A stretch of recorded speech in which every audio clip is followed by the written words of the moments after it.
Assalamualaikum Sobat Football United, ringan amatiran ala gua, semoga sehat-sehat selalu, sehat-sehat keluarga. Kali ini gua ingin membahas ya terkait dengan pemain yang dikaitkan dengan Manchester United.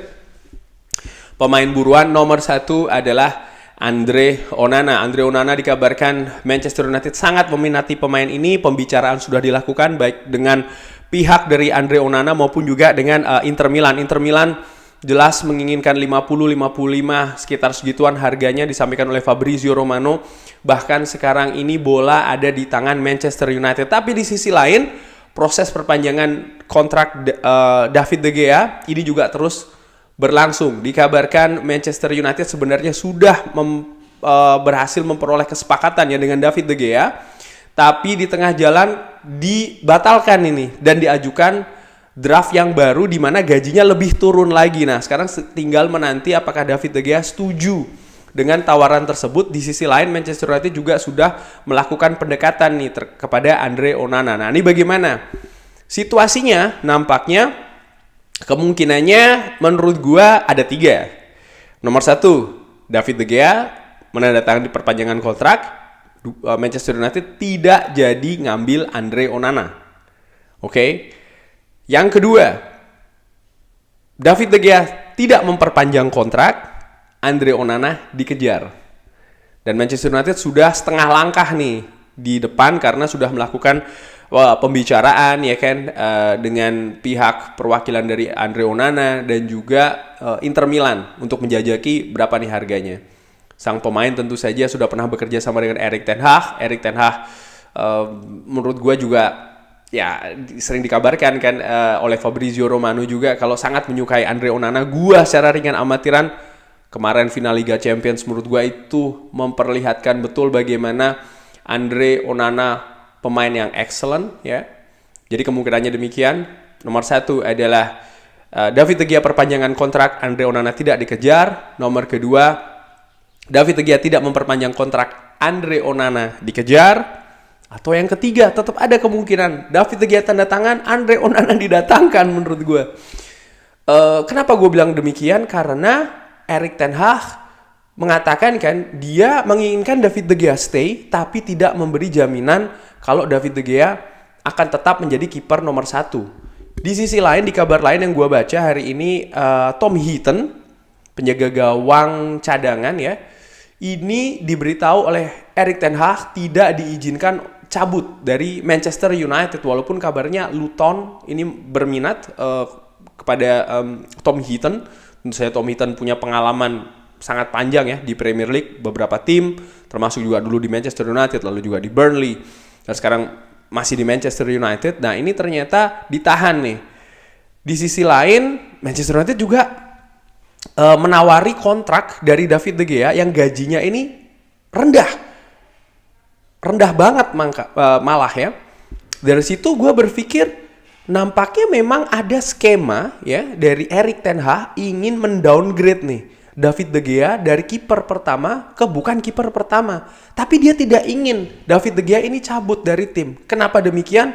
Ya menurut gue banyak ya, mungkin sebagai backup, mungkin dia ya Manchester United tentu saja akan mengarungi kompetisi yang ketat musim depan, Champions League, lalu juga target tentu saja yang lebih tinggi di Premier League.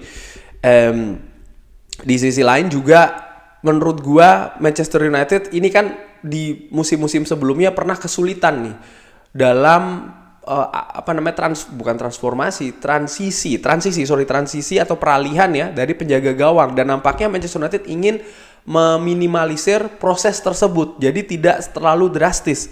Kalau masih ada David De Gea ya, maka bisa komunikasi ya kan tidak terlalu drastis lah seperti musim-musim sebelumnya, karena ketika mengganti Peter Schmeichel, ketika mengganti Edwin van der Sar dengan nama-nama kiper yang dalam tanda kutip sebenarnya juga nama bagus, senior pula, tapi ternyata beda ketika bermain di Manchester United. Mungkin menurut gua itu tuh yang kemungkinan kenapa kok bisa jadi memang David De Gea akan tetap stay dan juga Andre Onana akan didatangkan.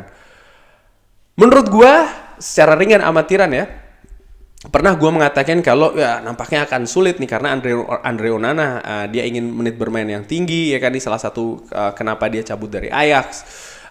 Di sisi lain juga David De Gea ini tipikal pemain yang memang nampaknya ingin berada di posisi nomor 1 ya kan.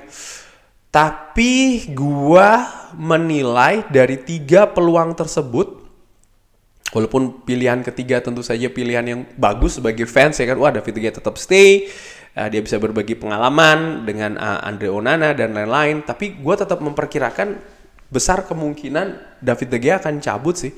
Ini sudah mendekati akhir ya dari bulan Juni, di mana kontrak dari David De Gea juga akan berakhir, tapi sampai dengan saat ini belum ada kejelasan nih.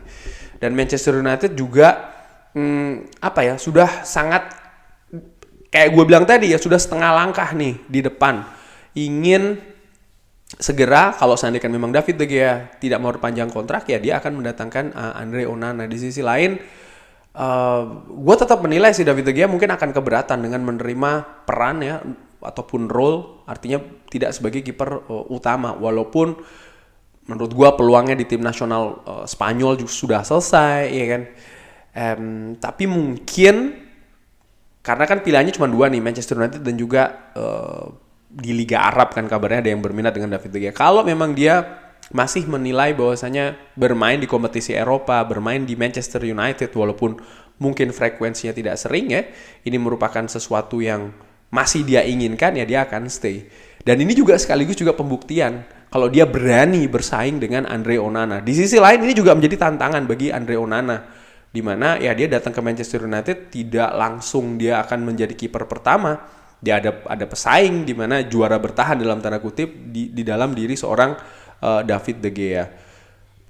Bagaimana menurut gue prediksinya, balik lagi ya, gue tetap berpikir David De Gea akan cabut sih. Gue bisa salah, sekali lagi gue bisa salah, tapi menurut gue akan cabut sih David De Gea, dan Manchester United akan kemungkinan besar akan berusaha untuk mendatangkan Andre Onana.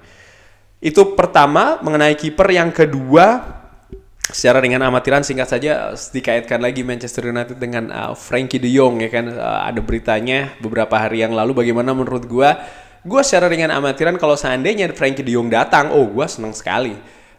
Karena pemain ini menurut gue pemain yang luar biasa di lini tengah ya. Tapi tentu saja dengan datangnya Mason Mount, menurut gue peluang tersebut sudah semakin hilang. Di sisi lain, kenapa kok media mengangkat lagi Frenkie De Jong? Ini bukan hanya ingin menimbulkan rumor semata dan lain-lain, enggak, karena menurut gue juga dari yang gue baca dari beberapa artikel ya, kenapa kok Frenkie De Jong ini tidak mau meninggalkan Barcelona? Ternyata bukan hanya dia suka bermain di Barcelona, tapi jangan lupa Barcelona ini masih ada hutang yang cukup besar ke kubu Frenkie De Jong. Dan kalau Frenkie De Jong cabut, ini ya hutangnya akan hilang. Kalau gue baca di salah satu artikel, ada kemungkinan seperti itu. Dan Barcelona sebenarnya juga berharap tim yang mengambil ini juga akan membayar hutangnya gitu. Jadi hutangnya akan berpindah, dan Manchester United tidak ingin hal tersebut. Itu gue baca dari mana ya? Gue lupa. Gue ada satu artikel yang seperti itu. Dari situ gue berpikir, dengan situasi ekonomi ya finansial dari Barcelona yang tidak bagus sebenarnya musim ini, dikorek lagi nih, dibilang atau diprediksi hal tersebut bisa saja terjadi. Walaupun menurut gua ya dengan datangnya Mason Mount ya kan, dan melihat bagaimana budget dari Manchester United ini terbatas, Manchester United juga harus mendatangkan pemain di posisi lain, seperti penjaga gawang contohnya yang juga sangat aktif ya, didekati Andre Onana, gua udah bahas sebelumnya, dan juga striker tentu saja. Gua nggak tahu nih bagaimana proses terhadap Harry Kane.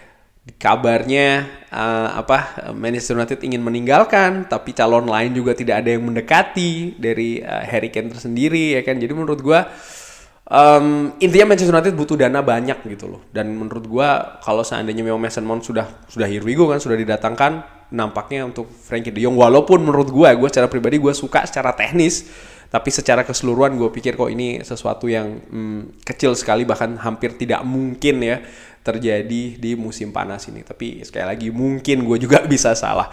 Kurang lebih demikian ngobrol ringan terkait dengan pergerakan penjaga gawang dan juga Frenkie De Jong. Ngobrol ringan sore-sore. Bagaimana menurut Sobat Football United? Drop di kolom komen. Terima kasih sudah menyaksikan. Jangan lupa like, subscribe. Wassalamualaikum warahmatullahi wabarakatuh.